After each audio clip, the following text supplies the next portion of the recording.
Relax. Piano piano.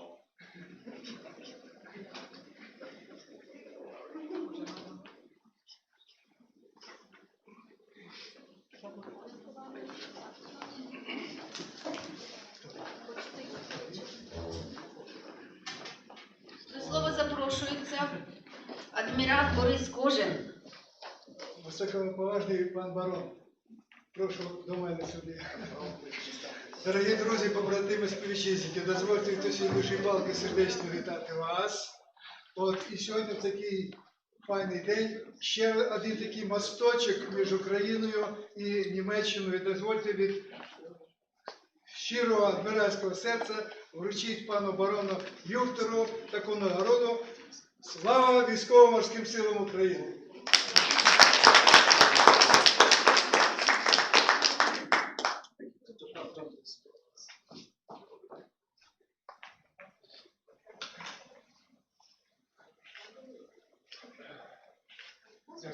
Thank you very much. Thank you very much.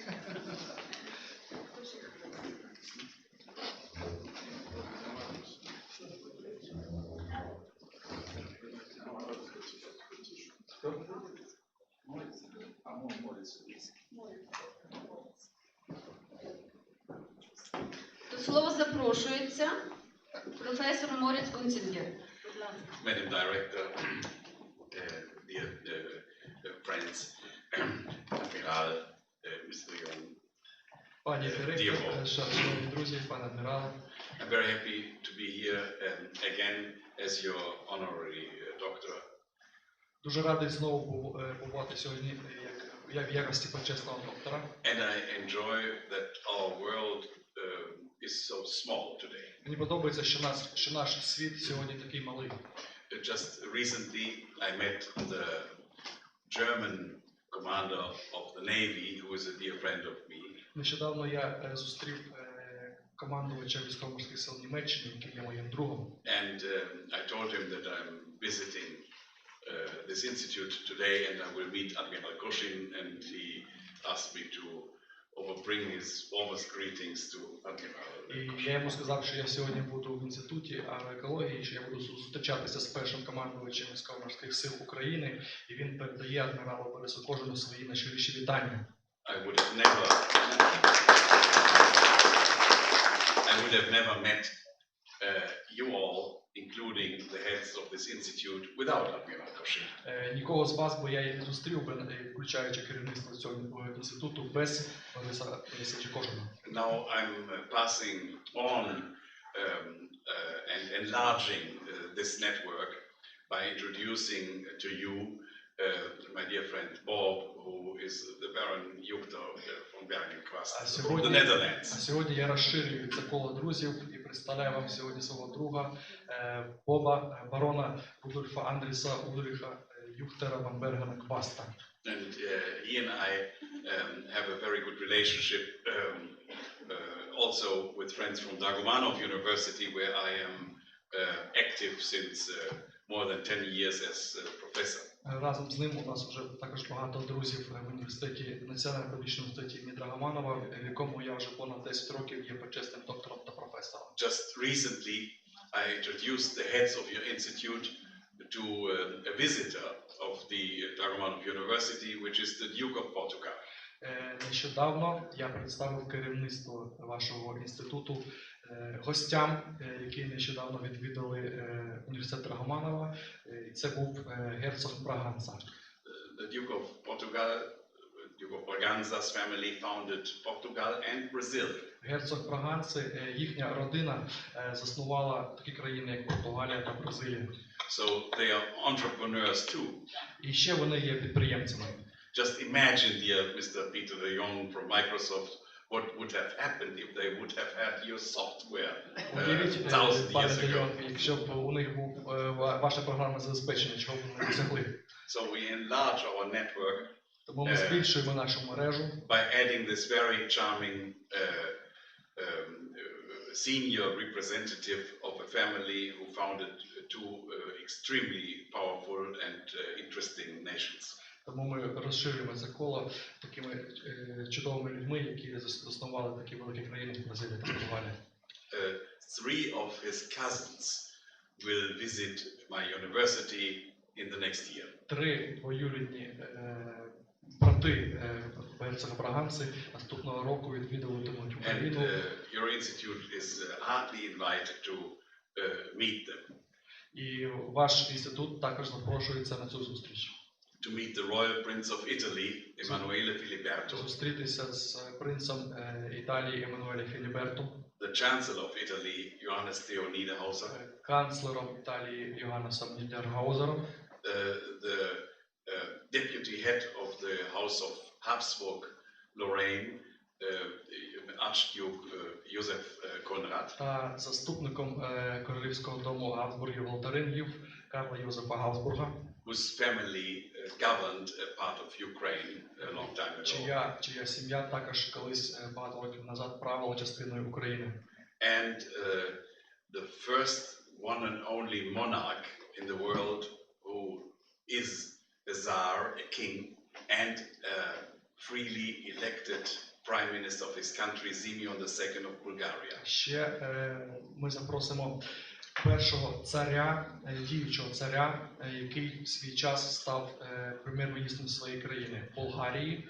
Це Симеон II. They all are cousins.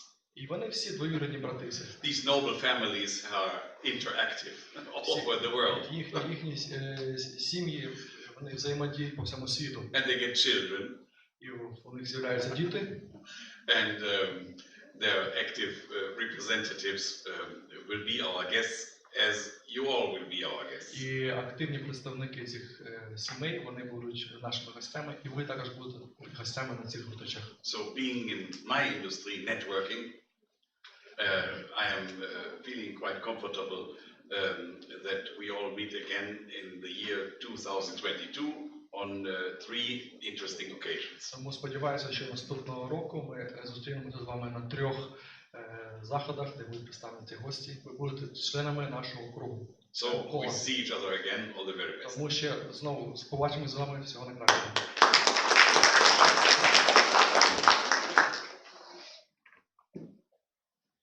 Дякую, професор Моріц. Дякую. Шановні колеги, у нас перед тим, як я представлю нашим гостям коротку екскурс на нашого інституту, коротесеньку доповідь, я хочу з вашого дозволу вручити почесну грамоту президії Національної академії аграрних наук України, заступника директора з наукової роботи Інституту агроекології і природокористування, член-кореспондента НААС Дем'янюк Олену Сергіївну.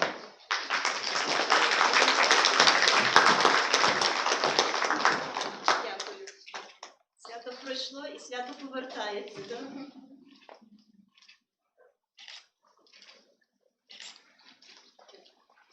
Нагороди чекають достойних. Так, дякую.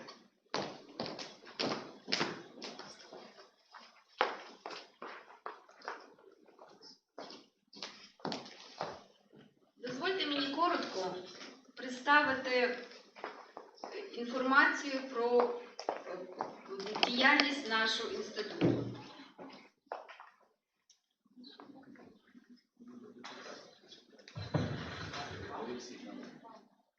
Шановні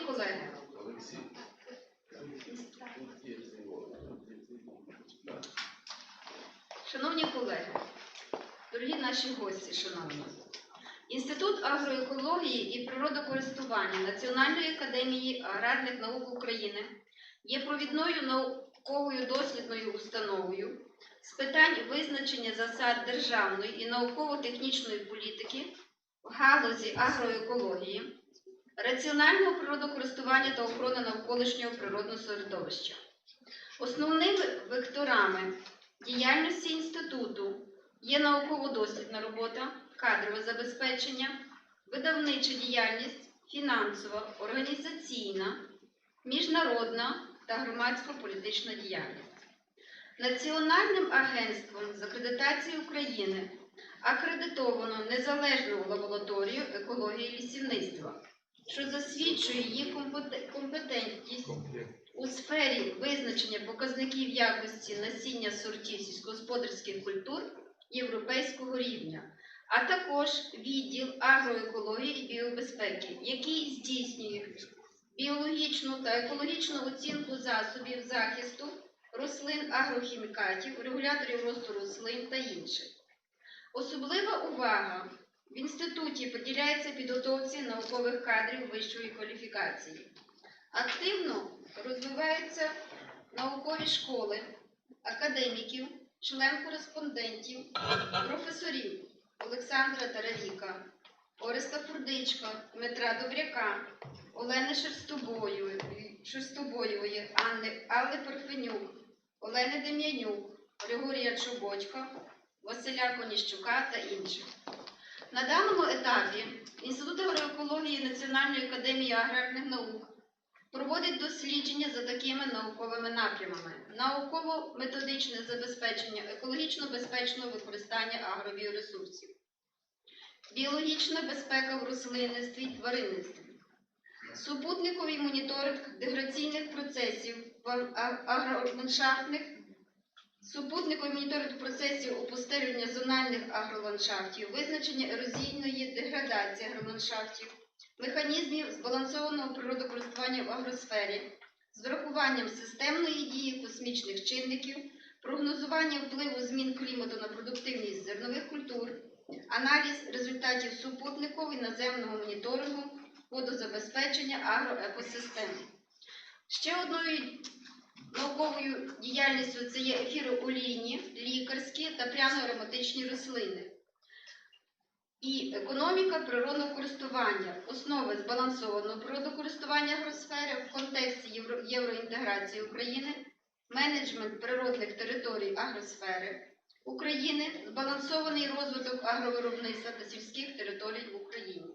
Щорічно в Україні проводяться науково-практичні конференції «Екологічна безпека та збалансоване природокористування в агропромисловому виробництві», «Лікарські рослини, традиції та перспективи досліджень», «Збалансоване природокористування, традиції, перспективи та інновації», а також круглі столи та семінари.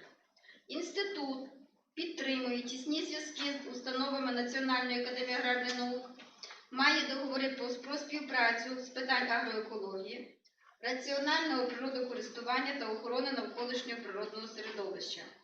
Інститут агроекології і природокористування проводить активну міжнародну діяльність. Він є членом міжнародних організацій. В інституті створено технічний комітет із стандартизації ТК-175 «Сталий розвиток суспільства». В нашому інституті акредитовано 3 освітньо-наукових програми 3-го рівня підготовки докторів філософії та отримано сертифікати, які чинні до 2026 року. За такими спеціальностями: 051 – економіка, 101 – екологія та 201 – агрономія. Інститут є засновником і видавцем 2 фахових періодичних видань: «Агроекологічний журнал» та «Збалансоване природокористування», які включені до категорії Б відповідно до наказу Міністерства освіти і науки України. Інститутом приділяється значна увага громадській діяльності, особливо в напрямку агроекології, економіки природокористування та охорони навколишнього середовища. 12 листопада 2021 року Інститут агроекології і природокористування під егідою програми фонду «Івроше» Інституту Франції «Озеленимо планету разом» провів 5-ту ювілейну виставку, ювілейну акцію висадки 100 дерев в рамках міжнародного проєкту фонду «Івроше», генеральний директор Анна Заплатова, разом з Всеукраїнською громадською організацією Асоціація агроекологів України та працівників природного заповідника Древлянський, представників громадських організацій, представників райдержадміністрацій у селі Рудня-Калинівка Народинського району Житомирської області. Інститут співпрацює з низкою громадських організацій, зокрема Асоціація агроекологів України, представництвом першого командувача Військово-морських сил України, віце-адмірала Бориса Кожина, народного депутата України, Екологічну асоціацію Західне Полісся, Заболочений край, Волинська область, Громадська рада, Міністерство екології та природних ресурсів України, Українська екологічна асоціація Зелений світ тощо.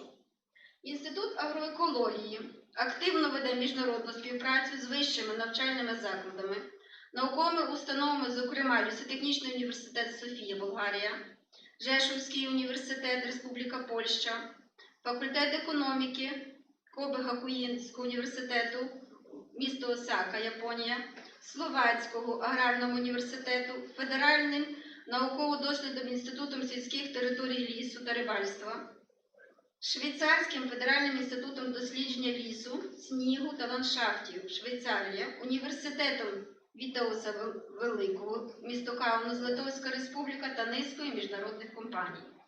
Особлива увага приділяється входженню інституту до європейського дослідницького простору та інтеграція науково-інноваційної системи України. Підвищення науково-освітнього громадського потенціалу співробітників і аспірантів. Поліпшення матеріально-технічної бази та розширення дослідної мережі та залучення інвестицій. Наш інститут завжди готовий до співпраці, до міжнародної співпраці, до зустрічей і до підвищення рівня здобутків наших вчених. Вашій увазі представляється колектив, у нас є підключені в онлайні, тому з вашого дозволу я хочу запросити до слова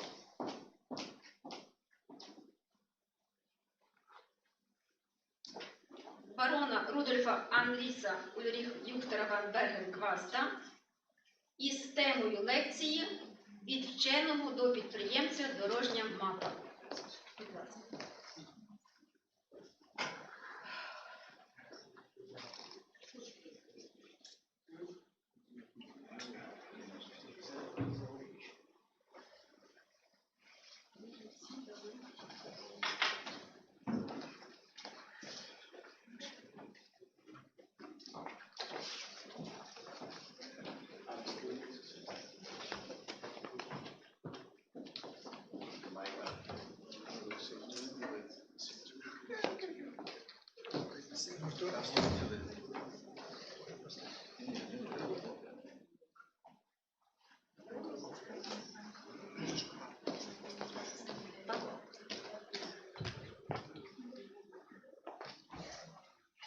Thank you very much for attending. Really honored to be here, and it's a real pleasure to be here in the Ukraine.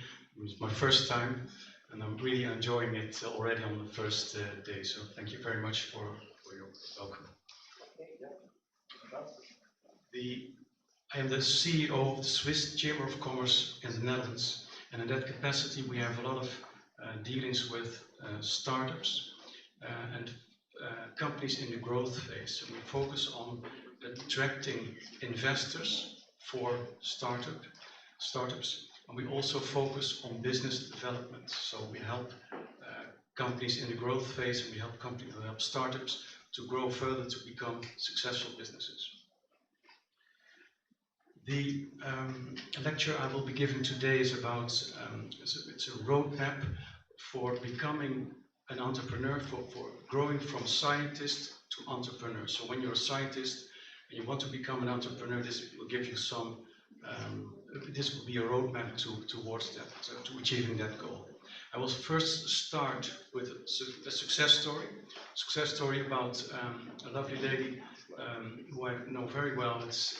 She was a mathematician. She became a very successful entrepreneur. Then I will proceed with the roadmap for becoming an entrepreneur, and then finally, keeping the best part for the end. It will be Microsoft who will be talking about what Microsoft can do and is doing already in Ukraine and is doing for educational institutions. So it's very, very interesting.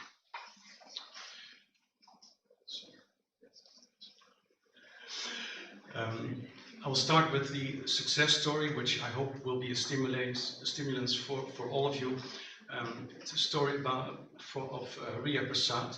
Ria Prasad was a very intelligent mathematician, a very successful mathematician, and she invented a way to make long-term weather forecasts. So when we forecast the weather, we can predict it more or less 1 or 2 weeks. That's also already very long. Her invention was to predict the weather for 1 or 2 months. So that's a very long period ahead. The problem she had was she wanted to create a business based on this invention, based on this innovation. Her problem was that there was no way to make a lot of money by predicting the weather. So that was a big issue. It's not a very lucrative business, predicting the weather. So what she did, so the first innovation was actually predicting the long-term weather. The second innovation was the business model. She applied this innovation, her invention, she applied it to banking, which is a very creative way of thinking. It turns out that some financial instruments, I'm not going to go into all the details, but some financial instruments are highly related to the weather, and that's the energy, and related financial instruments related to the energy market. When the weather when it becomes cold, the energy prices go up, and that's for banks is that a very interesting financial instrument to actually invest in and to make money from. So her invention was to create this long-term business forecast on the one hand, and the other innovation was to apply this particular way of forecasting, applying it to banking. That was a very impressive way of her business. So I will start first, because when you're a scientist, you do a lot of research. The entrepreneurial mindset is what you need to have. You need to develop an entrepreneurial mindset which is a can-do, practical mentality. So you have to be very confident. We have to very much focus on the result, on the outcome, and not go into all the details for now. Because as a researcher, of course, you're used to investigating all the details. This is not about the details. This is about a long-term, making a long-term prediction about your own business.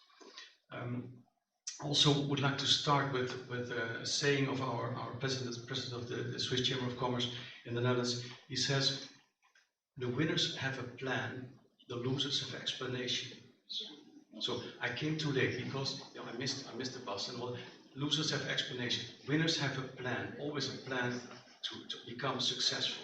That's for me it's a very important guidance actually. Another part of the entrepreneurial mindset is the creative moment. So you need a creative moment to create a business. It has to be that you have to look and search for a creative moment. You can stimulate that by talking to people, reading, watching television.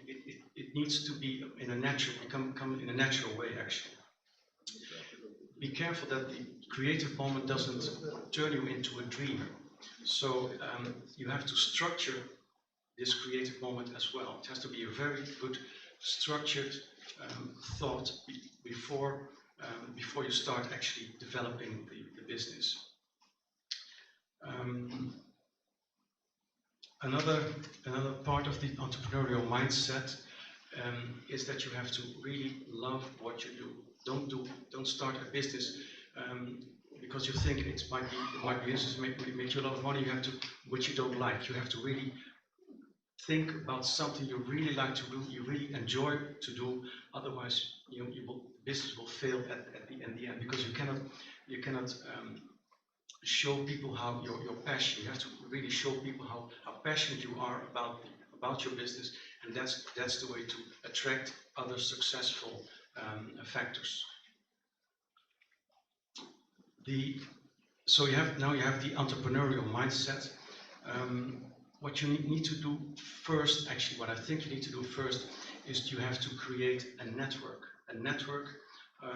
which is not so difficult to do. It's not so difficult. You start because Microsoft has an enormous facility for creating networks. It's called LinkedIn. A lot of you know it already. You start with building a very, very good LinkedIn profile. It has to be, every detail has to be thought of. It takes a lot of time. You don't do it in an hour. It takes days to create a good LinkedIn profile. And but keep in mind that people will look at your profile and think and get a first impression about yourself as an entrepreneur, and in your personality. So it's very important that you create a very good and solid LinkedIn profile. Also, reach out, go to events, attend online events, and don't stay in the same circle. You will not, as you are here, you will not become a successful business person when you stay among yourselves. You have to reach out and think internationally. Don't think Ukraine is not enough. You have to think about reaching out to Europe, to the United States. You have to really build an international network. So don't stay local. What you also need is it's crucial to have a good business partner. Well, we all know the iPhone, we all know Apple. The story of Apple was actually, there were two Steves, Steve Jobs and Steve Wozniak. Steve Wozniak was the scientist, was the programmer, the computer programmer. Steve Wozniak was the marketeer. It was more or less a coincidence that the two met. It was a coincidence.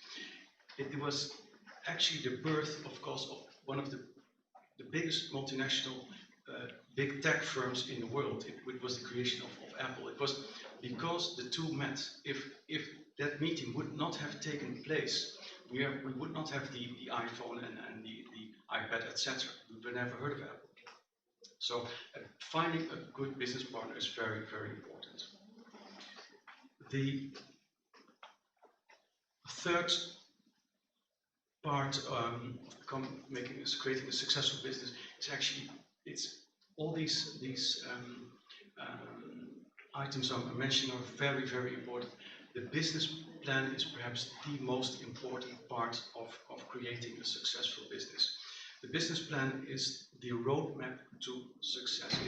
I mentioned that you need a creative moment, but I also mentioned you need to structure your creativity. And you do that by creating a business plan. So a business plan is not like a few pages on think about how successful you become. A business plan goes into a lot of details. A business plan is 40, 50, perhaps even more pages of all the details that you can think of regarding your business. Also keep in mind that the business plan is there to attract investors, to attract clients, to attract business partners. So it's not only about structuring your own creativity, it's also about attracting success. So the business plan is we're going to go into the business plan in a bit. What needs to be, and what do you need to put into the business plan? The business plan, the most important part of the business plan is actually the summary. The business plan starts with the summary because investors, clients, they all get a lot of business plans. They all get a lot of ideas. They meet people. They talk to people. They all so they have to be very selective regarding business plans. So the first part, the executive summary of the business plan, is very, very important. You need to write it really think about how to persuade an investor, how to persuade a client, how to persuade a business partner within one A4 page. The executive summary needs to contain the problem. the problem that your company is going to solve. So, and this should not be, this should be a very serious problem. It should be a commercial problem. It should be commercially interesting. I'm going to give you an example.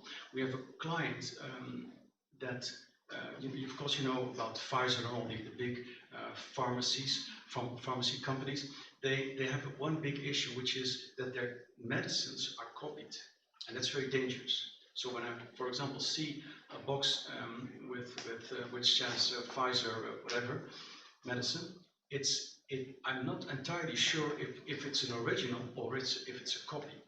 So this company, that's a big problem. So that's what I'm talking about, a commercial interesting problem.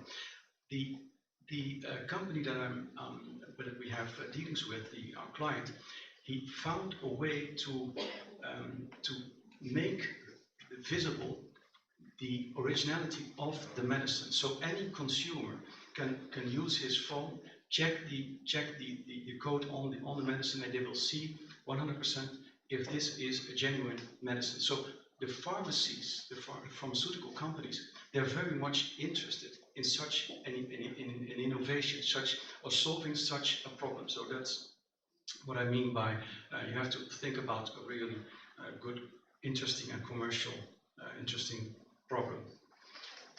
Then what needs to be in the executive summary is there needs to be the return on investment. It has to persuade an investor immediately. I want to put my money in that company. That's what what it needs to trigger this business summary. So that was the first part of the business plan. What else needs to be in the business plan is the product or the service of course you're going to deliver. What I always often see is that products and services are described in either a very detailed, way too detailed way, or a very vague way. So you have to tell people what you actually do in a very simple, straightforward manner. What you also need to include when you describe your product or your service is what is the added value of the product. I'm not talking about the added value to the company, I'm talking about the added value to the consumer, to the user of your product or service. It has to add value, and that can be in a lot of ways. What it also needs to address is the competitors. So why is your product different? It doesn't have to be cheaper, it doesn't have to be better. Why is it different? Why would a user choose your product? And that's not because it's cheaper. That's not because it's better. It might be anything. It could be, for example, because it's a fashion item, something like that, or affiliated with a film star. Anything, you have to be very think about it, very creative regarding that issue. Then the marketing and the sales. So the first problem is to define, as the marketing part, is to define who is your client, who is actually that particular person or company that is willing to buy my product or service. It has to be useful for that particular client, my product. So you have to think what he really needs, and that can be interesting because some people don't know what they need. For example, when I saw the first telephone that could make pictures, I thought, oh well, that's nuts. Who wants to have a telephone that makes pictures? It's ridiculous. But now I'm educated, and of course we're all educated. We all use the phone for pictures. We use it for it's a mini computer nowadays, the phones. So you can also educate the user. You can trigger some kind of need for the user. So when you have defined your particular user, your particular buyer of your product, that also becomes a very difficult part, which is how do I reach my client? How do I reach him? Of course, you can define your client as being a person who is a woman or a man or in a certain age group or has a certain interest in for example, education or interest in cars, anything. But how exactly are you going to reach your client? And it might take a lot of trial and error to become successful. It's what we also see is that when you adjust the business model a bit or the marketing a bit, a very little adjustment can be the meaning between failure and success. So when you're not entirely successful at first, think about how to adjust the business model, how to adjust your marketing in order to become successful. Some minor adjustment might lead to a breakthrough. Then the financial part. The biggest danger of a company, the biggest threat for a company is to not be able to pay the bills. So the financial part of the business plan should contain a cash flow statement, a cash flow forecast. Am I, as a company, able to pay the salaries, the rent, which are the biggest expenses? And of course, the research and the creation of the prototype, etc., of the company. How am I going to cover all these expenses? And that's a cash flow question. Also, you should keep in mind that a lot of people a lot of companies, they focus on creating a lot of revenue. Of course, that's very important, creating a lot of revenue, becoming big, but it's the profit is actually revenue and expenses are very much related. I think of them as actually being the same, expenses and revenue, because they don't matter actually. The only thing that matters is the profit. So that's the difference between the two of them. So if you decrease expenses, it has the same effect as increasing the revenues, which is harder. It's harder to increase revenues than to decrease expenses, often. Also, when you increase revenues, you need to increase expenses as well. So you have to think carefully, what do I want to achieve? The profit itself should be the main focus, not the revenues or the expenses, the profits, the difference between the two of them.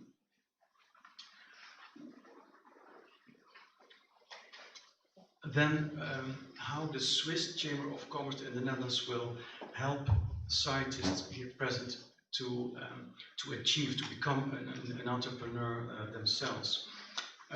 We have a business plan template on our website. When you go to our Chamber of Commerce website, you will find a very good template for a business plan. It's the template of the Maryland University we adopted, and it's a very solid way of actually developing a business plan. What we also do is, when we think of a company or a client as some company who has a high potential, has a serious people behind them, we help them to attract investors. But that's not what we do first. First, the business plan needs to be very, very solid, and some success has to be already proven. So there has to be some kind of track record of this particular company. We also have a free business directory where you can actually promote your business. So it's easier to find for people to more easily find you on the internet. And of course, then you have the relation with the Swiss Chamber of Commerce, which is also good for your reputation. Then, what's also important is the international agreements. A lot of entrepreneurs, they make agreements themselves, which is very, very dangerous. So when you make international agreements, either you go to a rocket lawyer or but you need some legal assistance. Go to a friend who is a lawyer, and don't depend on your own knowledge and expertise, because the law it can can be very tricky, can be very dangerous to experiment with. If you have any questions, please approach us. Our email address is on our website. What I would like to do next is to, so you have the business plan, you have that ready, you have the entrepreneurial mindset, you have your network ready. How are you actually going to start generating money? What I already mentioned is you have to build a network. So not only a network of potential business partners and friends, of course, but this has to be a network of potential clients. You should not create a network of competitors, leave them out. Not create a network of colleagues, not interesting for your business.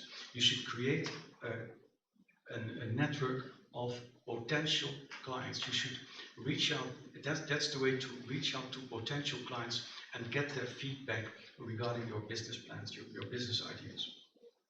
Also make sure that you that you share interesting information that trigger potential clients to come to you and ask you questions and to actually help you improve your first prototype. Think about how to develop the whole business model.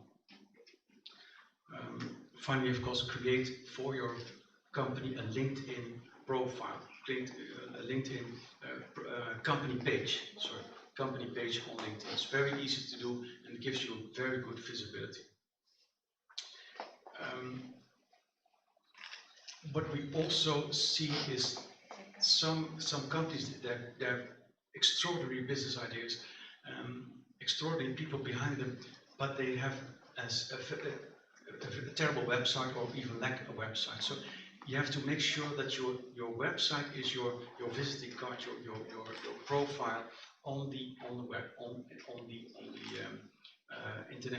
international business community. So make sure that your website is very, very, very good. You have to make a very professional website. Don't let people know that you have a free website. It should be. You should invest in your website. Make it an impressive website. Make it a highly professional website. Also, create a blog so people can actually see what your progress is. They need to see what that actually things are happening. They need to see the activity in your company.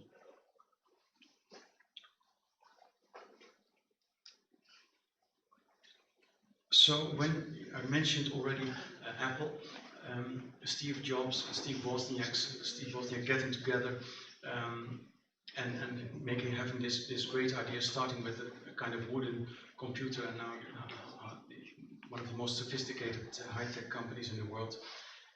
It's when you have everything ready, when you have the business plan, you have the network of potential clients, etc. You need a solid business partner, like Steve Jobs met Steve Wozniak. You need that particular business partner. Don't think you can do it all on your own. It's mission impossible. You need the business partner, not a personality that is the same as you, but you need someone who is totally different than you. So the two of you should become much more successful together. It should be some kind of chemical reaction, the two of you. It doesn't happen when you put two people who are the same together. That will not work. This business partner of you, what's important is you have an agreement with him.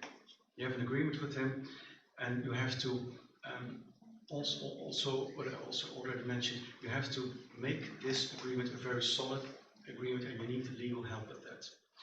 Also, trust when you reach out to a business partner, trust your feeling. When you have a bad feeling about this potential business partner, don't go there. Search for another business partner. No matter how promising, how interesting, or how lucrative the chance might look, if there's no good chemical reaction between the two of you, don't go there. Don't find someone else. Also, surround yourself with people that build you up. So avoid negative personalities that will tell you, you will not be successful, you will fail, blah, blah, blah, blah. Don't go there. Just focus on people that build you up. Become surrounded by people who have achieved more than you have. So such people can build you up. What is there to avoid? I'm going to make some final remarks about what not to do. There is one thing that you should not do is take things too personally. For example, we see a lot of entrepreneurs who have this fixed idea about their product and they ignore input from others. And they think they're right and they're right and they're right. But actually, they're not right, they're wrong. So the basic ideas, their basic idea is very, very good, but they need adjustment, they need input from, and they need to have an open mind regarding the input of others. And I'm not talking about a negative input, not about, again, negative personalities. I'm talking about people who will build you up and make your business successful. So, yes, what I would like to end with, the agreements you make with others, with other, for example, corporations, with when you rent an office, when you hire people, always ask for legal advice. It doesn't matter if it's a friend or don't think you can do it on your own. It's a very complicated and tricky field of law. I already mentioned I'm keeping the best for last. I would like to invite Jan-Peter de Jong, and he will tell you how to find the best business opportunities, and he will tell you how Microsoft is able to help you becoming a very successful and very good entrepreneur. Thank you so much.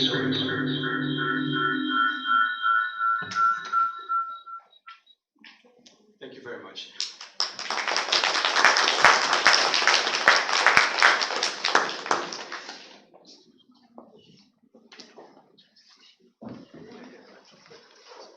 Дякуємо, пане бароне.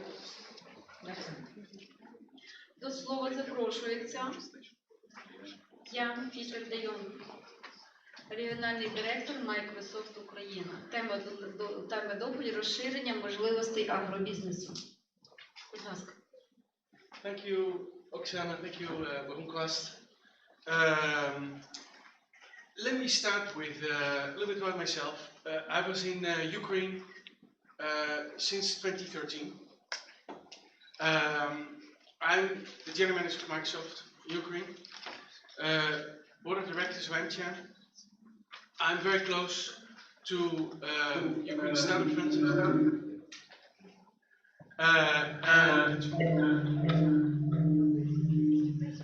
Next time we need to use Microsoft Teams.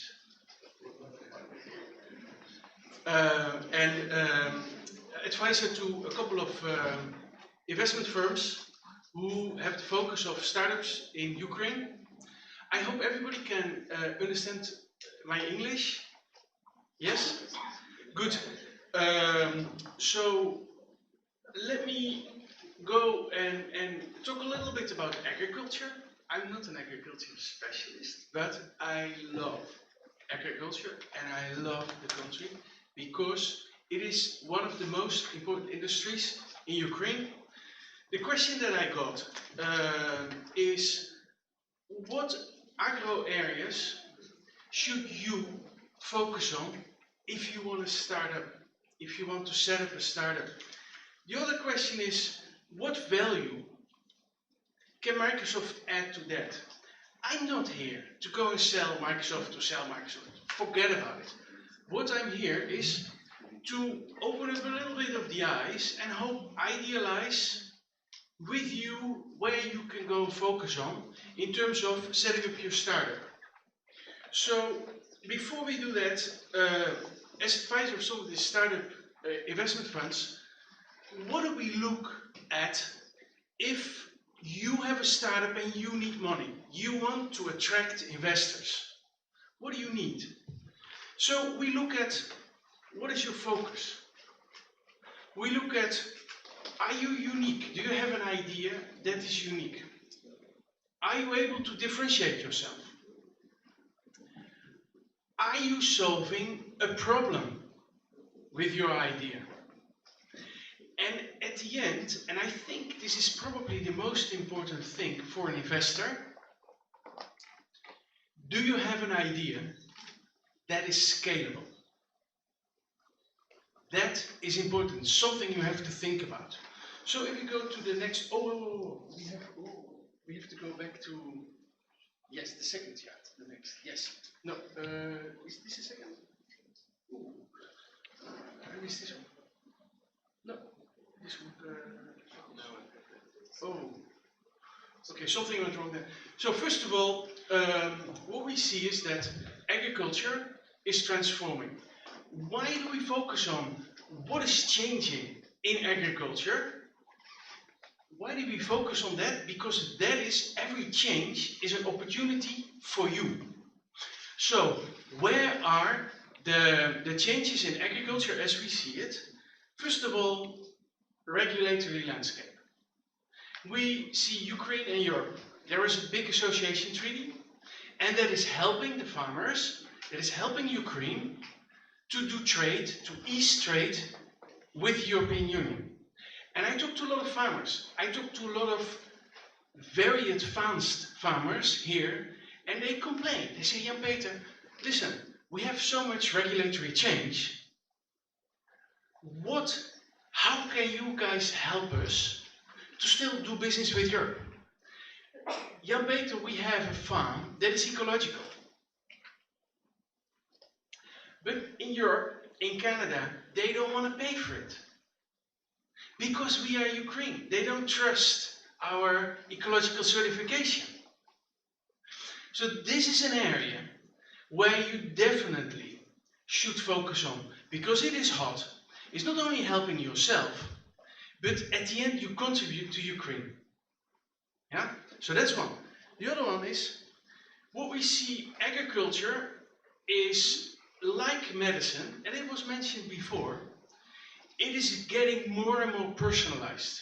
So we get medicine for mates, particularly for you, for individuals. Not only you have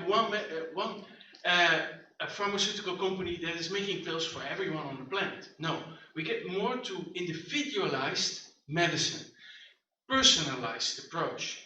And that is what the diet is going into as well. Not everybody's going to eat the same bread anymore. We already see gluten-free, but we will see that trend the next 20 years extensifying. And this is an opportunity for you. How do you connect the people that eat the food with the farmers that produce the food? Then we have genetics. Just think about CRISPR, HCP, phenotyping. That is all an input that will help the farmers optimize the crops for their fields. You will see that you will get crops designed for Ukraine fields. There will be crops that are going to be designed for the southern Ukraine fields, and those are going to be different compared to the northern ones.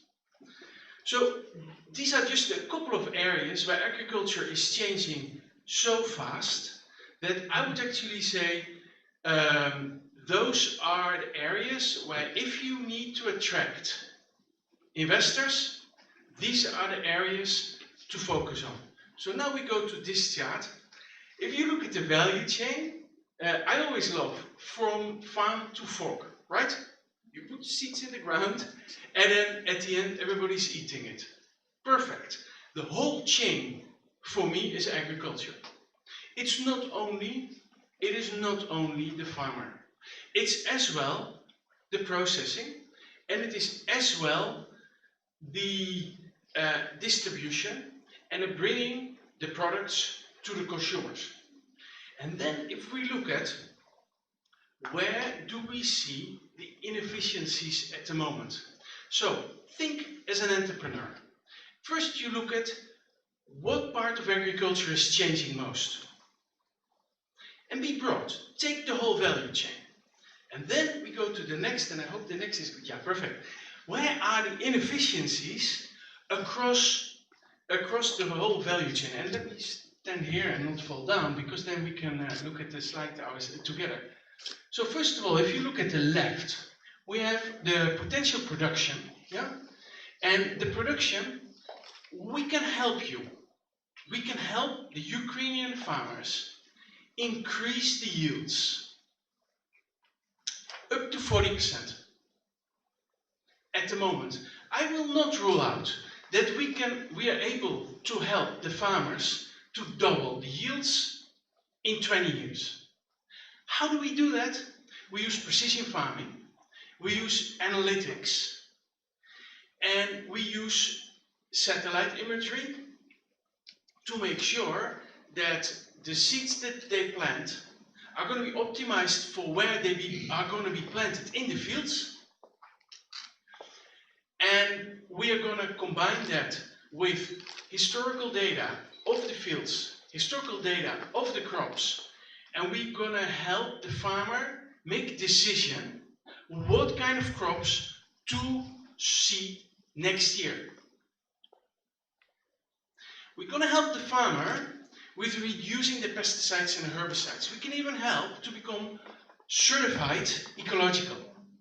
And certified ecological means, if you do it in a proper way, that what was said before, and I think it was Oksana, that you can have a QR code in the shop in Germany or in Switzerland, and you can see this is a bread made with Ukrainian grain coming from that field, sown by farmer Ivan, and the seeds were put in the ground. At that moment, it was harvested. At that moment, you can find everything in that QR code, and that QR code is also blockchained, so you cannot change it. Only then Ukrainian farmers will be able to get a higher price for ecological products. So this is a very hot area for innovative products, for startups to create a lot of value. If you need investors, this is a hot spot, especially in Ukraine. And again, what I said before, I like it when something is technological available, when there is a need to help the farmers, but at the end, this is a movement that will benefit the whole country. So that is one. If we look at number 2, it is after the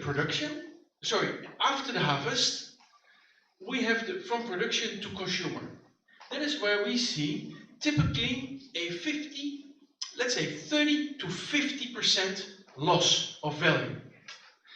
This is again an area where if you're able, with your ideas, all this scientific value that you learn at the university, that you apply in institutes here, you can apply that as well to reduce the loss, the value reduction from consumer to production. That's an area where definitely you can gain. If you want to attract investors, that is another hotspot. So if we go to the next, yes. So what can you expect from Microsoft? Well, we have technology that actually is, first of all, secure and is regulatory compliant. What does it mean? You can use it in Ukraine.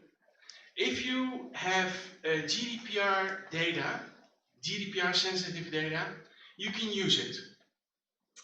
And then in particular, if you look at the technologies that the farmers are using to do or to apply precision farming to increase the yield, as I was mentioning before, you need data, you need to start to measure. All this data need to be analyzed. You need artificial intelligence to go and find patterns, to go and help you make decisions. You need machine learning to get better at that.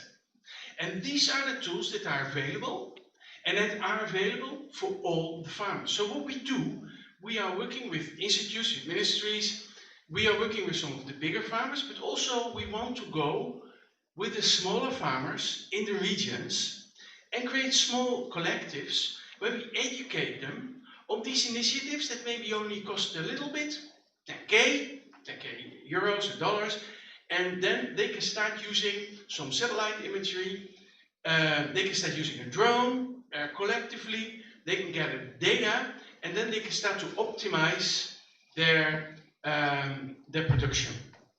So that is one of the areas where Microsoft is adding the value.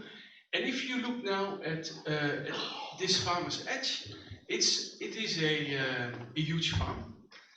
We have a couple of huge farms here in Ukraine, but I can already tell you that those are pretty much optimized. I won't say they reach already the 140% of the yield that the field can bring, but they are significantly above the 100%. What we have to focus on are the mid-size and the smaller farmers, and especially the little, the villages where they are too small to invest themselves, but they go with groups.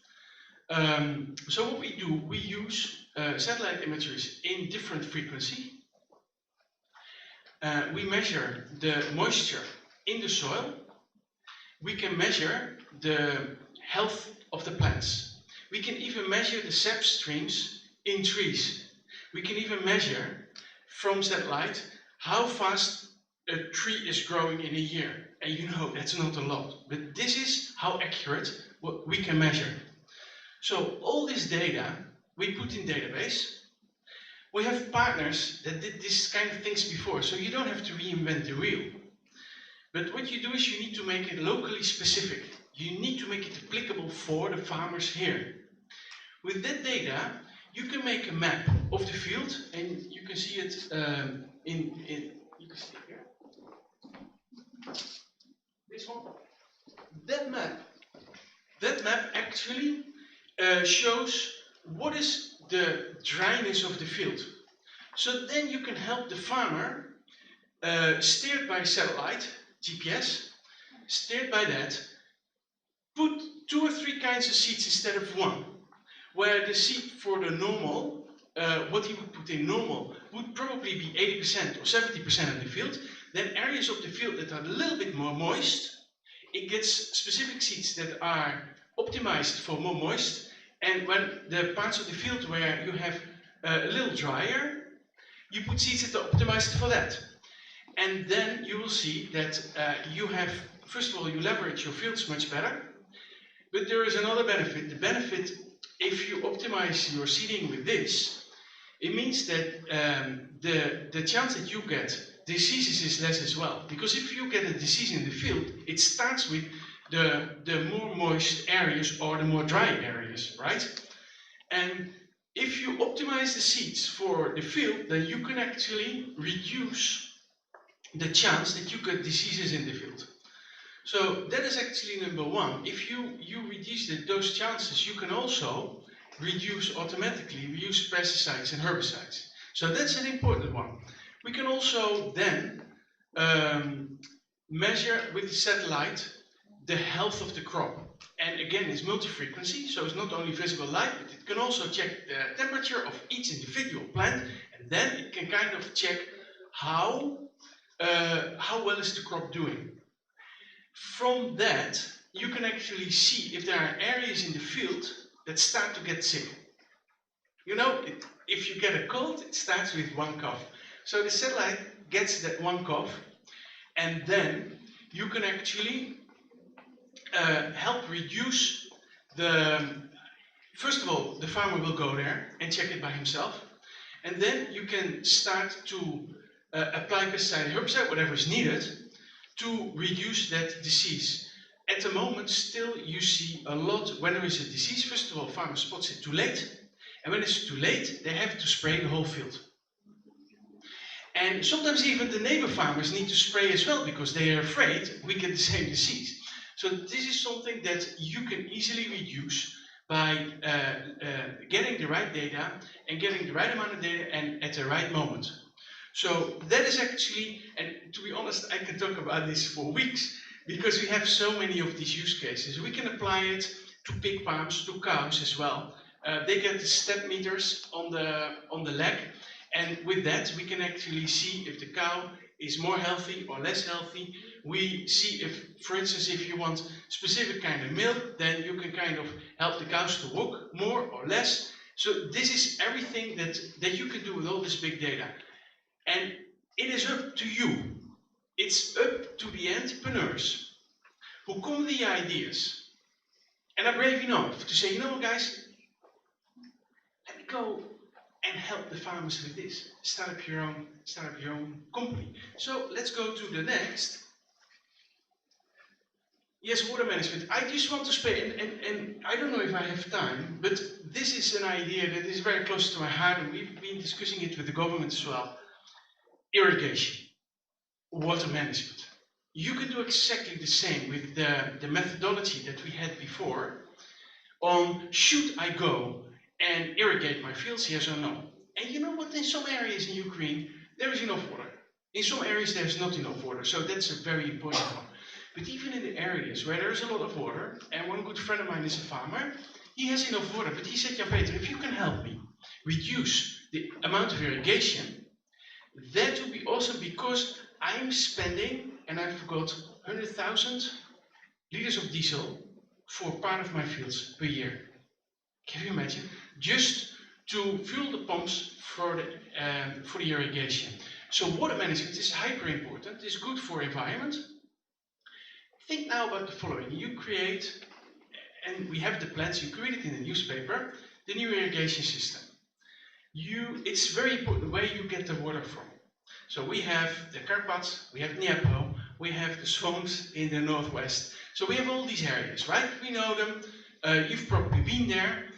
And if you look at where should you tap from? In the past, we just tapped the easiest way, right? That is not always the most clever way, because it could harm swamp area, it could harm Carpats, etc. One of the things that I learned, I talked to somebody in Canada who was managing the forests in the southwest of Canada. They saw that a lot of trees died. And they had no clue why. Was it acid rain? Was it maybe diseases? Was it water? So they asked Microsoft, can you help us? And we said, maybe, we don't know. But we have technology that can give you insight. So what they did, they had satellite. We hired a satellite company. They made images. They tagged all the trees in that area. You know, Canada, they have a lot of trees, right? Hundreds of millions. All the trees got a name. We gave them a name. And then we checked, quarter by quarter, the health of that tree. Again, using different kind of frequencies. And then we saw very interesting patterns, because we also checked the acidity of the rain. We checked if pesticides were used, herbicides were used in the fields. We checked the water levels in the big rivers, in small rivers, in the canals, in the little streams. And we found something that was really, really interesting. I think people could not have found this pattern. But AI algorithms, they found the water level in the little stream, when that went down tiny little bit, it was impacting the trees. And then we could start to manage, and we said maybe we should not get the water for irrigation for the farmers from this resource, but from that resource. And that is actually how we start to get better insight in why trees died. And now we can actually effectively and proactively manage to prevent that more trees are going to die. So this is actually, if we are rebuilding the irrigation system in Ukraine, we have to keep this in mind. It's a complex situation. It's not only for farmers, it's not only for the villages, but think as well about your nature reserves. Think about the trees. Think about the swamplands. And you have to take that all into account. So actually I want to stop here. The last point I want to say is, as you know, we work very close with startups in Ukraine. We put more than $20 million in the startups in the last 10 years, so that's significant. How do we do that? We educate, we help you with setting up your business, we help you with business plan, we help you with the proper tooling, we can help you with connecting, building up a good network, we can help you finding investors, we can help you to set up your company such that it can be scaled, it can grow. And I think that is what you can expect from us. What I would add as a final note, Ukraine is an awesome country to be a startup. I talked to a huge amount of startups. There is a lot of money flowing in the country to help you guys run your business, set up your business. You have a good plan, create your network, start to build the ideas, and especially if you are going to focus on agriculture in this country, I think it is the perfect combination.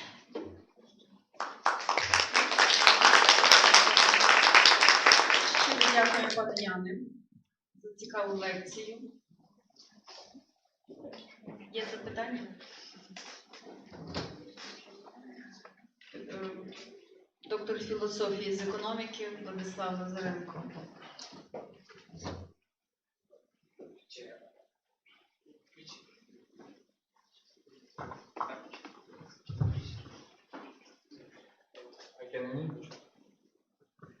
First of all, I want to say a huge thank you to both of you.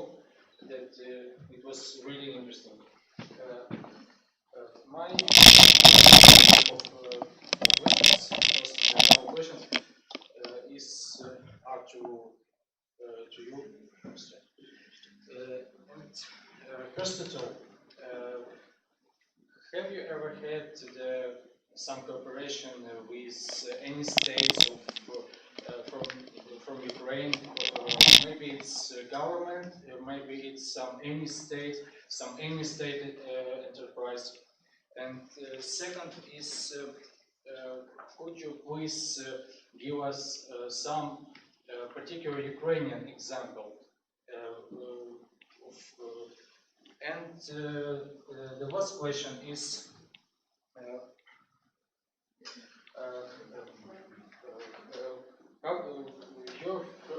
your personal estimation, is the Switzerland investment ready to invest in Ukrainian economy?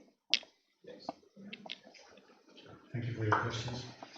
So, we have not ever dealt with state companies. We always deal with private companies. We deal with states, with governmental institutions, for example, ministries, etc. But we don't deal with state companies. So we deal with private companies only. But that is not, I'm not saying that we will not ever do that. We haven't done that. What I see about my knowledge about Ukraine is Ukraine has a very enormous potential, human potential. You have a lot of very intelligent, very good, very active young people who are really willing and are able to create a very successful business on an international level as well. So it should not be, again, I mentioned, go internationally. It is absolutely doable. It's the mentality of the people, the young people now, is very, very impressive. They have a huge knowledge, a very good focus, and a very pleasant way of communicating. So the last question was, have I ever dealt with companies in Ukraine? Once I had with dealings with was very much impressed by an IT, a computer company, which a software company, which was very, very professional. It was also a startup, They had an international focus, so they were working in Ukraine. The company was located in Ukraine. They had a very international focus, and they started small, but they have clients now all over the world. So that's my opinion about Ukraine. It has an enormous potential. Enormous potential. Thank you. And some questions, some couple of questions for you. First is how often Ukrainian farmers ask you to develop some soft? And second, does someone from government ask you to make some soft? And the last one is more for my personal interest. How Ukraine can cope with digital periods? Digital pillars? Yes. Let me see.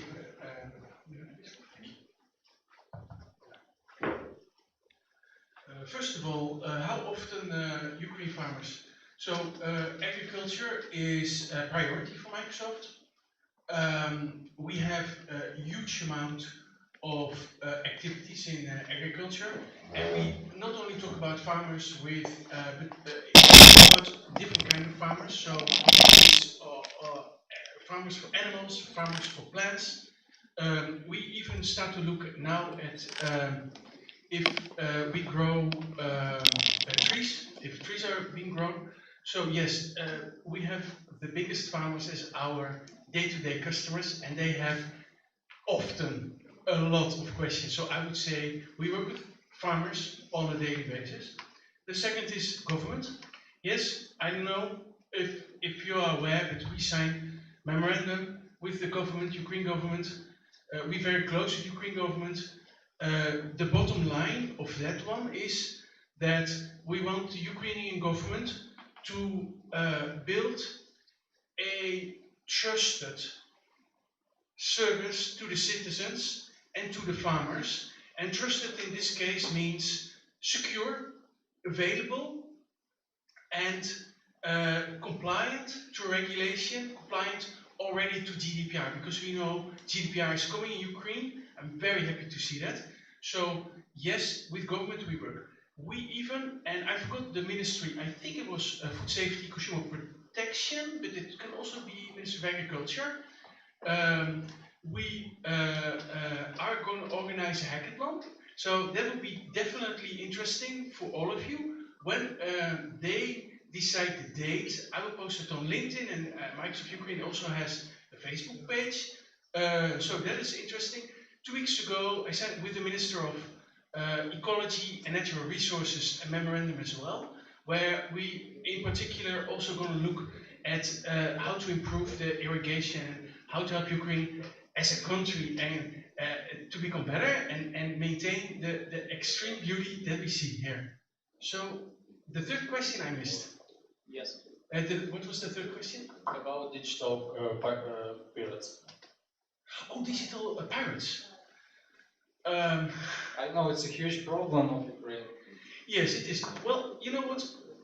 I can be very short about that. For Microsoft, but also for the government, security is one of the most important topics at the moment. Just look at geopolitical tensions. We need to be secure. We should use Microsoft Teams. Let me be very clear about that. No. It's not because I want to sell it. And by the way, everything that is research and education is free. So what I want to say here is that if you use pirated products, you can run a risk of security. And that is very important, and I just want to highlight that. If you want to run that risk, up to you. Thank you. And I want to make some conclusion. So now the Microsoft of Ukraine is making some software, because I was 5 years ago in Microsoft Office of Ukraine, And the chief manager said that on those time, and it's their words, Microsoft of Ukraine deal only with customer support, not making of software. So now you say that Microsoft of Ukraine making software. Oh, let me clarify this. So we work with our customers through partners. We have 1,200 partners in Ukraine. Some partners are specialized in agriculture, and they know how to farm. Some partners are specialized in irrigation. They know everything about irrigation. They did those projects in other countries as well. Our products are there to enable the Ukraine farmers to achieve more. That is also one of those things. We fuel the innovation. We create a network. We create also a network with the startups so that the startups can become successful. At the end, it is not about Microsoft. It is all about you. It's all about the farmers. We are just enablers. So we create software that even now is getting democratized. What does it mean? Democratized means that the farmer can use the product and that the farmer doesn't need expensive specialists to change it. If you want to get insight, we have business intelligence applications that can visualize your data. And you don't need a $100 per hour specialist to do that for you. If you can use Excel, this visualization of the data is easier than using Excel. So that is what we try to do. We bring the power to the people. We bring the power to the organization. But again, I don't want to make this about Microsoft. It is about the farmers. It is about you. It is about the startups. We are just humble. We are just an enabler. Thanks a lot.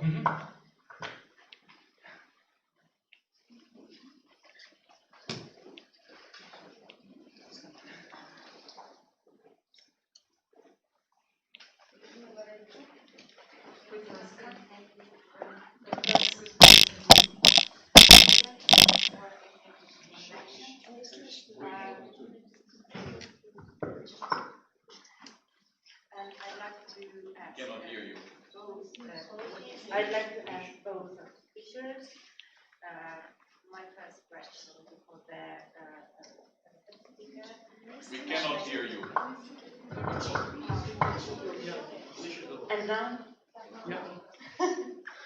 So my first question will be about the roadmap.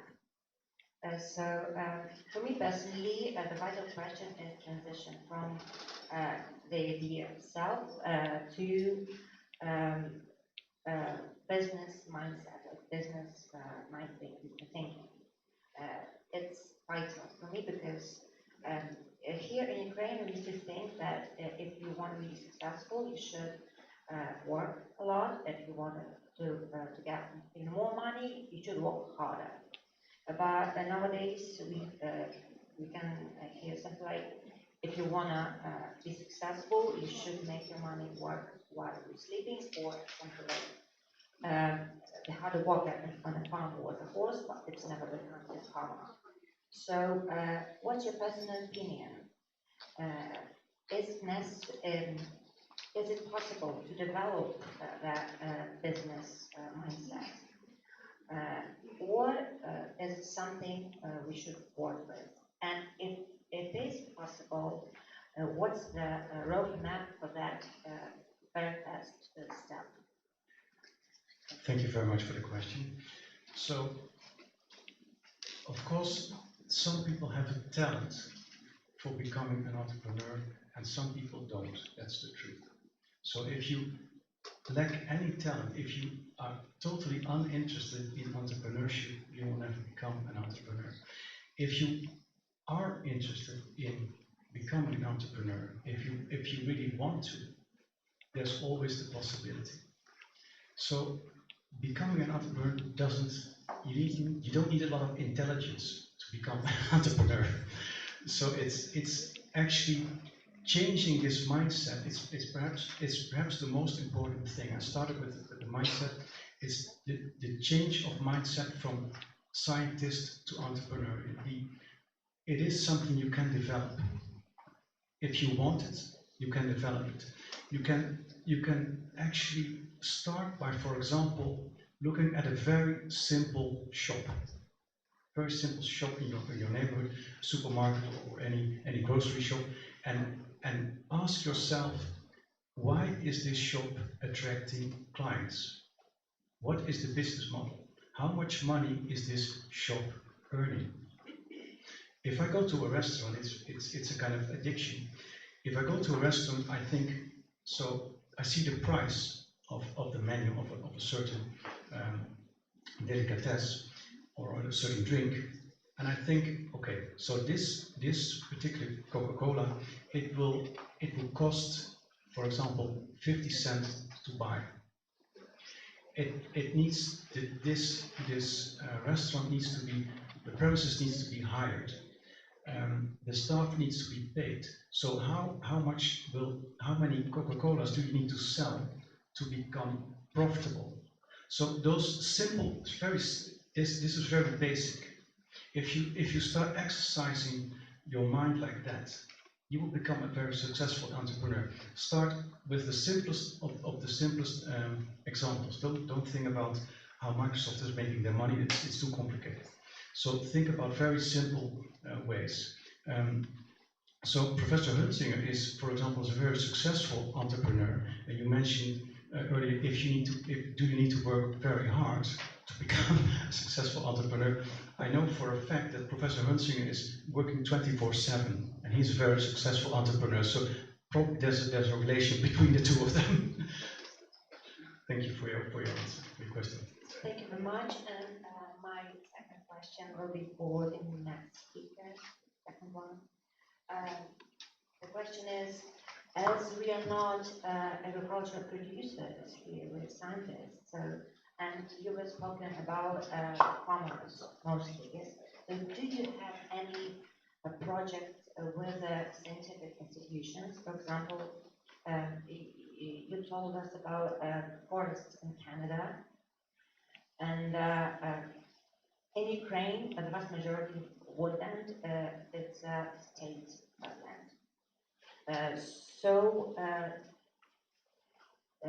Do you have any projects, for example, for woodlands or any not private businesses to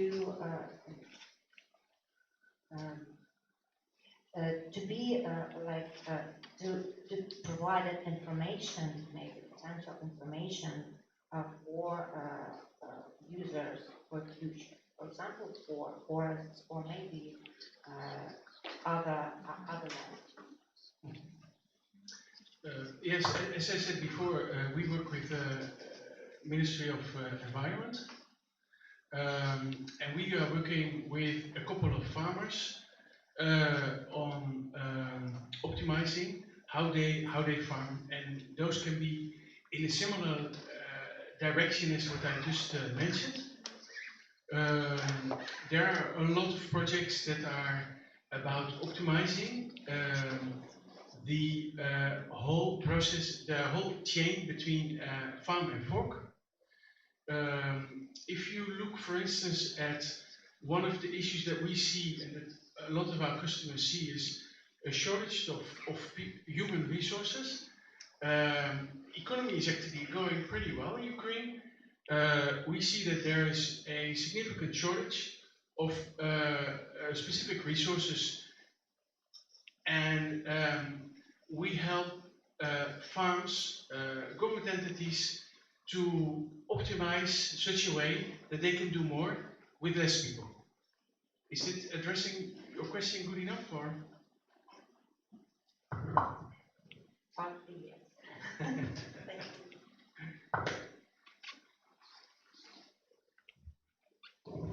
Дякую. Дякую. Немає більше запитань? Немає. Дякую.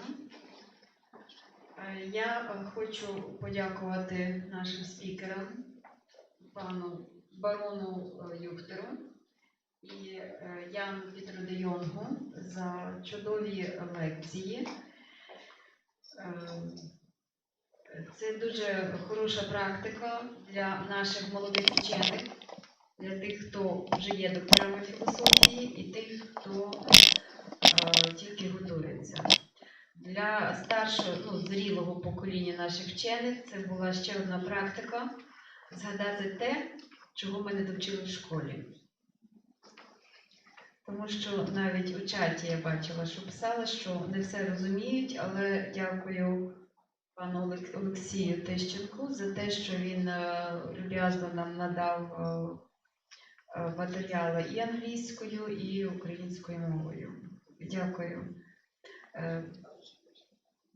Професор Моritz, хоче сказати?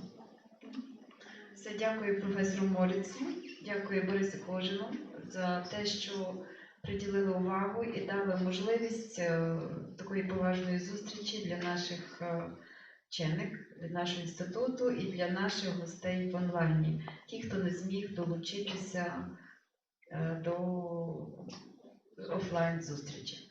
Дякую. І запрошуємо до співпраці. Дякуємо дуже.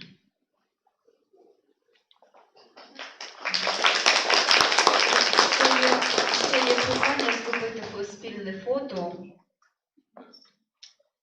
спільне фото на пам'ять. Дякую. Сонце.